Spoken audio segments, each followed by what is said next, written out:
Smith's Notes Podcast, Episode 7.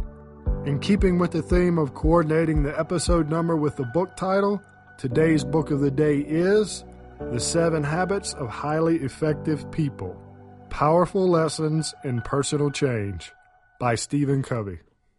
This book has sold some insane number of copies, and with good reason. I am going to talk about each of the 7 habits in today's Book of the Day summary. First, I want to set the underlying idea the author has because it's important to the book and mentioned throughout it. He says, "I believe that a life with integrity is the most fundamental source of personal wealth."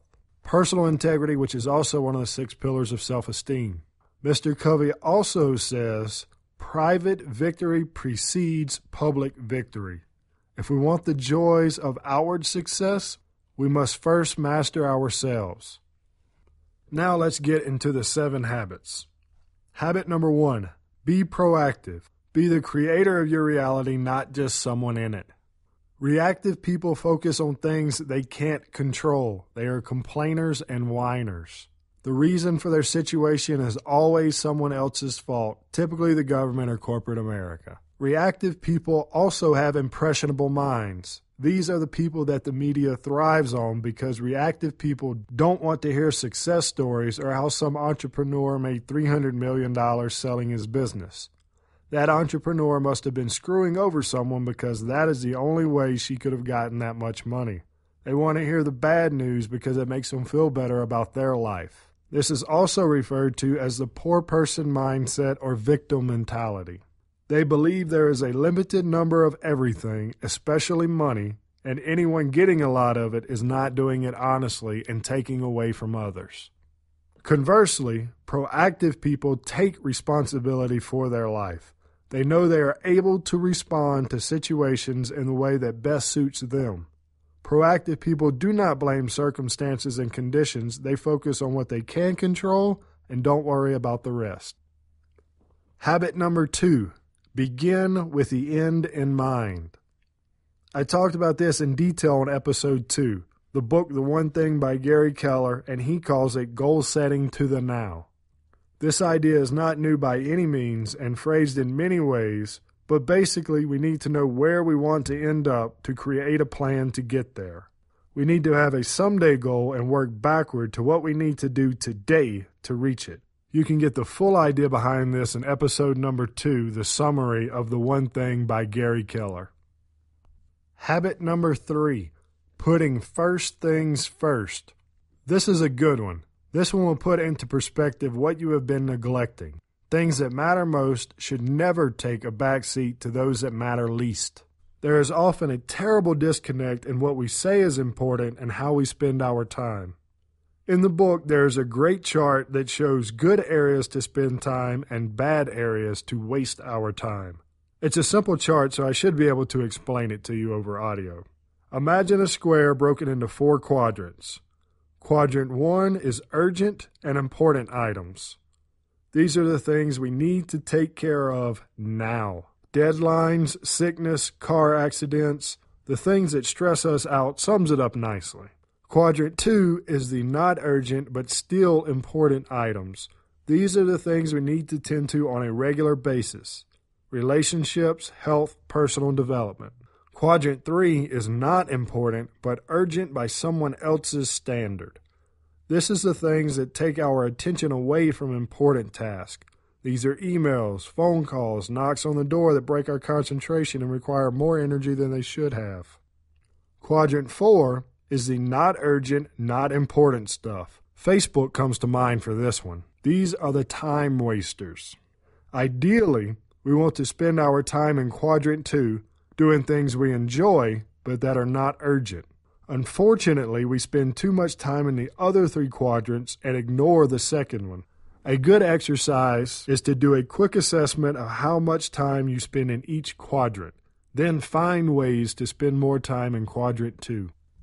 Habit number 4, think win-win. Think how you and the other parties involved can both win. Meaning, don't try to screw over people, which would be a you win, they lose situation. And don't pursue something where someone will owe you a favor. This usually never works out and can create some awkward interactions in the future. I'm not talking about loaning a few bucks for coffee. I'm talking about an exchange, and when the amount of money you are quote-unquote losing is significant enough to cause some anxiety, either for your financial state or within the partnership. If you have to pay out more money than you stand to earn, or there is a good chance of damaging the relationship, just walk away from it. Yes, you will make more money and find more business partners, but it's the acute problems that are not worth the hassle. As a side note right here, I want to mention, for those of you who have read The Go-Giver by Bob Burg, Bob says one of the stratospheric laws of success is to stop thinking win-win. I want to address that contradiction real quick. The premise of The Go-Giver is to give without expecting anything in return. By giving, you are winning because you are doing something that makes you feel good. Giving makes us all feel good, and that is why we do it. We feel we are helping others, which is an innate desire in most people. I hope that helps to clarify any contradiction. That's one of the reasons I didn't mention the win-win part in the summary that I did. I didn't want people to get confused between that one and this one, but I knew I would eventually have to clarify it. Habit number 5, seek first to understand. So please allow me to talk about what I do here for a minute. I created this podcast with a specific goal. It is the reason why I do what I do. To achieve my goal, I need people to subscribe to my podcast, leave a rating and review, and then tell other people about it. By doing this, more people will be able to find the show, I'll get more feedback, and I can explore other options to make the show better. I put a ton of work into each of these shows with the show notes, the recording, the editing, the reading. Many hours of work go into each of these episodes to summarize a book into a few ideas so you can get the best information in a short time frame. But most of you don't care about how long it takes, and I get that. What you care about is getting the best ideas from the best books for your personal development and implementing those in your life. The twist to this is your reason for listening to this podcast and my reason for creating the podcast are the exact same. The approach we have to take to reach that outcome is different. You have to take action and apply the ideas mentioned in the podcast to your life to achieve your goals. I have to find the most relevant ideas from books to share with you so you can apply them to your life and achieve your goals. You can get everything you want out of life by helping others get everything they want. This is understanding, knowing how others can benefit from what you do so you can do it better. Habit number 6, synergy, possibly the most overused word in corporate America for many years. It was the buzzword for companies that want more synergy within the company or are looking to make a more synergistic approach. Every consulting firm on the planet became a specialist in synergy seemingly overnight. The word synergy comes from the Greek language meaning working together, so it seems ironic that synergy got so complicated. The idea behind synergy is the whole is greater than the sum of the individual parts. 1 + 1 = more than 2. Co-hosted events are a real good example of synergy. Find ways to work with people and create systems to help improve performance. That's simple. Habit number 7, sharpen the saw. This is a story. There are a few versions of it, so if mine combines a few of them and it sounds different from the one you heard, please know that it has the same principle. The story goes like this. A man is trying to cut down a tree. He's been sawing on it for hours and has not made much progress.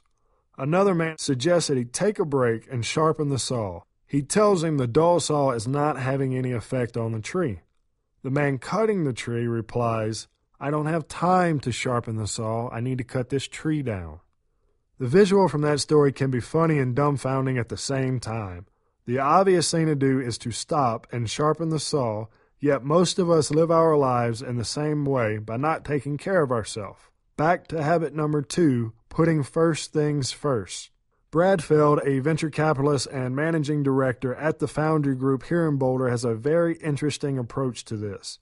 He takes a retreat to Keystone with his family and completely leaves his crazy startup life behind, and in Keystone he just reads, writes, and focuses on what's important. Now, obviously, we can't all do that kind of resharpening, but we can take a few minutes a day to concentrate on what's important and make sure the majority of the things we do each day have an impact on what is important. Okay, so a quick recap of the 7 habits of highly effective people. Be proactive. Focus on things you can control, like your reactions to negative people. Begin with the end in mind. Decide your someday goal and create steps to achieve it. Put first things first. Devote the majority of your time to things that are most important to you. Quality time, that is. Think win-win. If you can't be happy short-term and long-term with the arrangement, walk away. Seek first to understand. Know your why. Synergy. Don't try to pursue goals that are not congruent with each other. Sharpen the Saw, which you are already doing by listening to this podcast. I'm going to recommend getting a physical copy of this book if you don't have one, because there is so much useful information throughout all of it. If you're okay with marking and writing in your books, then get the cheapest one you can find, because it is probably the most highlighted and marked up. There is a little bit of fluff in the book, so if you get one that's already been marked, you'll save yourself quite a bit of time by not having to go through everything and highlight it again. That is the Book a Day podcast summary for the 7 Habits of Highly Effective People. You can get all the show notes over at smithsnotes.com and get a free audiobook at smithsbook.com. Thank you, and talk to you tomorrow.